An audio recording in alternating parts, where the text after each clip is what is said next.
All right, everyone. So now we just covered the hand techniques. Now we're going to work on the kicks.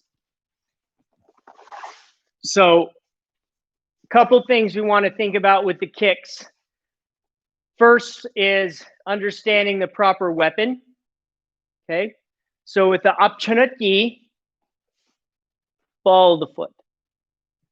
Yapodochagi, heel. Dolyochagi varies, but for today we're going to say top of the foot. Okay, so different parts of the foot will strike with each kick. That's the first thing you need to think about. Second thing you need to think about is pushing the bag versus penetrating the bag. Okay, so I can do a kick here. Okay, that might to some of you look like it's a powerful kick, but I just pushed the bag over. Okay, that was a pretty poor kick. Okay, it's not going to hurt. You're not going to be able to break a board like that. One indication of a push kick is that as you kick, your foot begins to drop. So watch me again as I push, I kick, and you see how my foot drops as I go forward. The other indication that you're pushing the bag is the timing of the thrust with your hips. Okay, so if I get my knee up and I put my foot on the bag and then I thrust and push with that timing, that's when the bag falls over. So what you want to do is try and kick faster and sooner. So my knee comes up here, I'm going to start to thrust my hips forward as I start reaching the bag here, and that's a better kick. Okay, all you need to do, especially if you have a bag like mine that you can it'll fall over easy, just penetrate the bag about 3 inches. See, so I'm far enough back where I can't really knock it over very easily. Now, if I get a little closer, say just a couple inches, and now I do it really fast, do it proper, it'll still fall over. But that's not really necessary. If you have a hanging bag that's a little heavier, you won't have to worry about that. If you have a Wave Master that's self-standing with water that's a little heavier, it depends. An adult striking still can push it over. Kids probably not. Okay, these fall over pretty easy.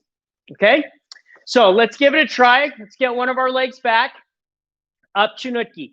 Let's just try getting the proper foot position. So knee up and extend. Proper foot, just the ball of the foot kicking. Okay, it kind of looks like you're in high heels. Pulling your heel up, so just the toes are striking the bag. Okay, that's the proper position. Okay, down. Let's just try 5 of those and try and get it right. Dual. Notice my ankle here, how it's flat. It's flat all the way down to my toes and up my shin. Notice here how now my foot is not flat with my shins. Okay, you see that change? Here, no, yes, no, yes. You want to get that ankle nice and flat. Okay, let's try 3 more.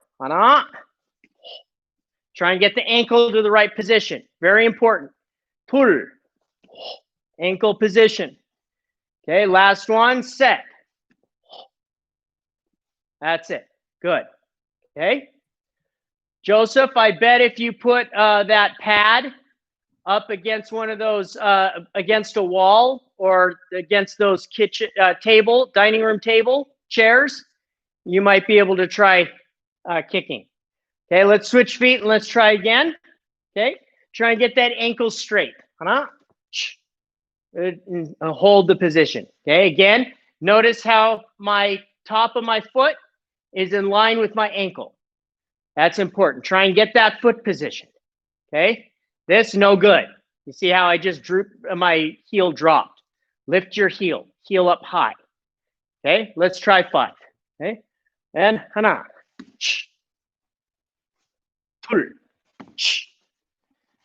set, net, and toss it. Very nice. Okay, switch. So now this time you're going to try and get the right distance. So you just penetrate a few inches into the bag and try not to push it over. Okay, try and kick really fast. Try and time the right hip thrusting. 10 kicks. Dojang.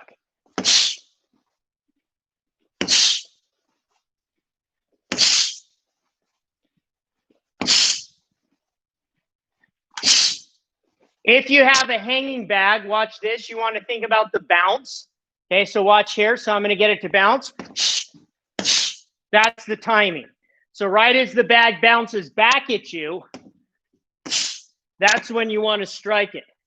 So on a heavy bag that's hanging from the ceiling, right, it's going to be bouncing back and forth. On the rebound, that's when you want to strike that.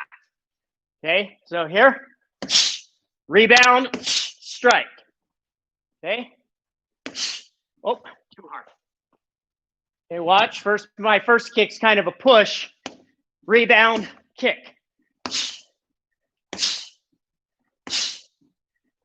See that type of timing. That's if you have a hanging bag. If you have a bag like mine, you're going to have to kick pretty fast to be able to do that. Okay, it's not quite necessary. So let's switch feet. Let's try 10 kicks on this other leg. Okay, and begin.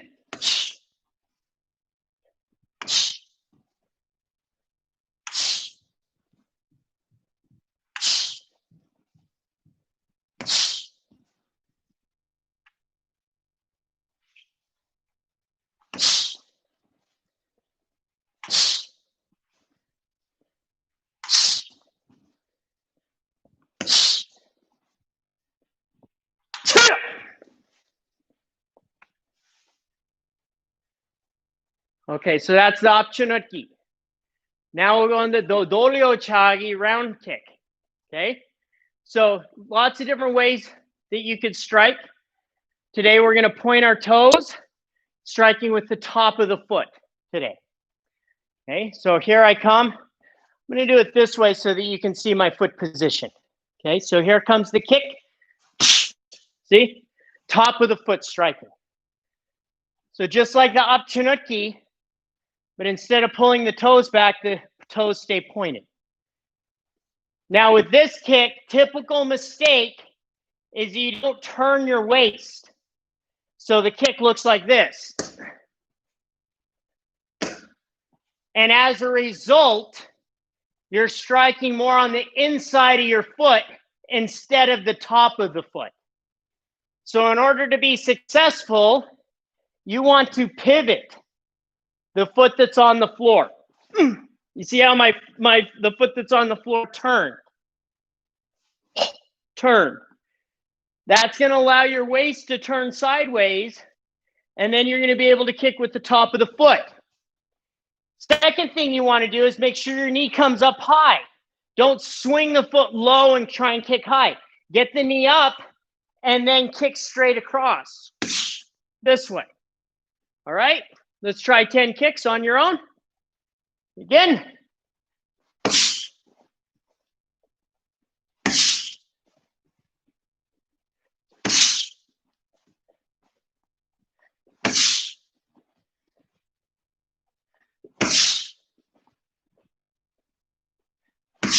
Top of the foot each time. Pivot more if you're not getting the top of your foot. Pivot more on the supporting foot.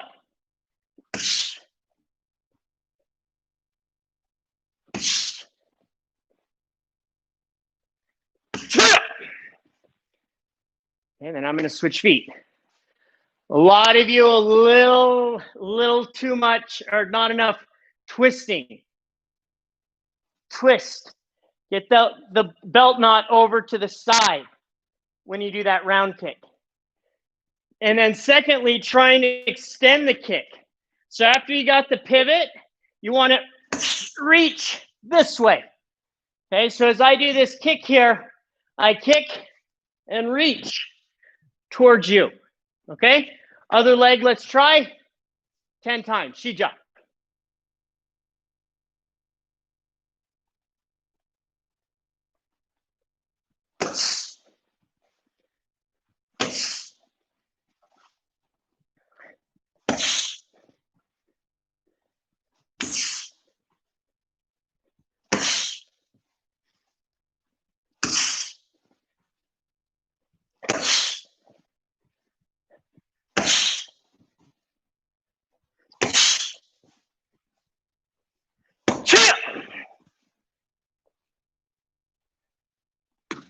Very good.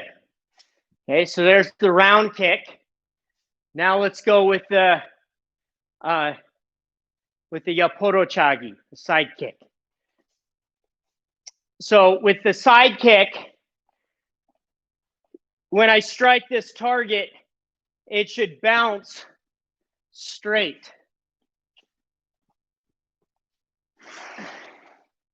There.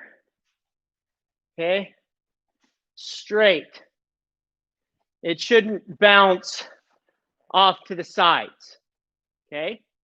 So when I do this kick, a straight line.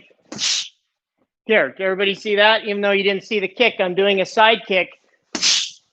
Okay. Well, that kind of moved.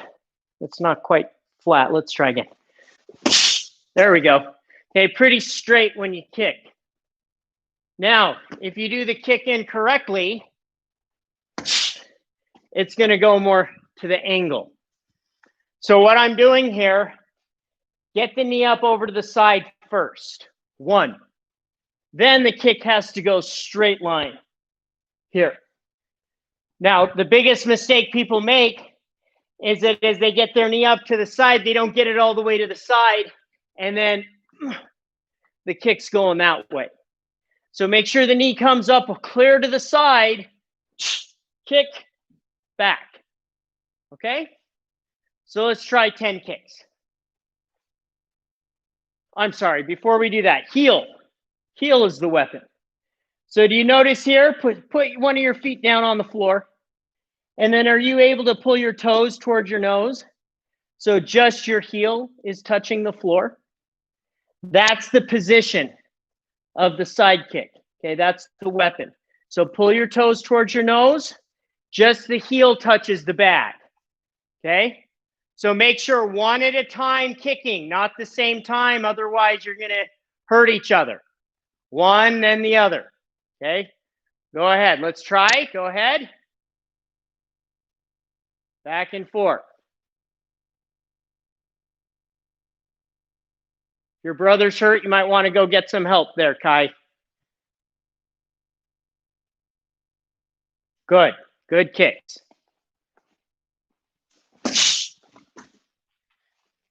Notice I was a little too close.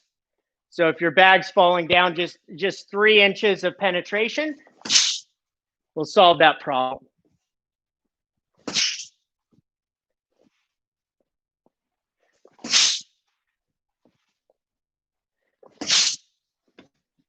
Notice that each kick is getting a little more powerful. Okay, this is a lot more powerful kick than the front kick.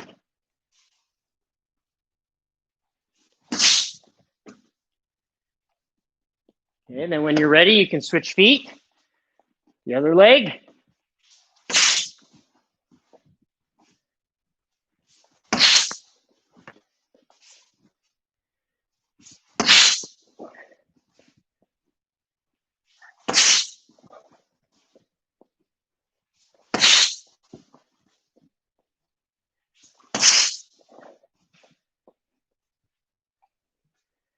Okay, so you can get the knee up over to the side enough. A lot of you not getting it up over to the side enough.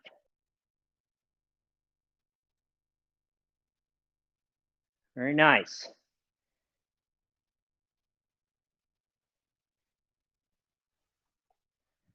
Okay, and pro. Sure. Picture Dojang.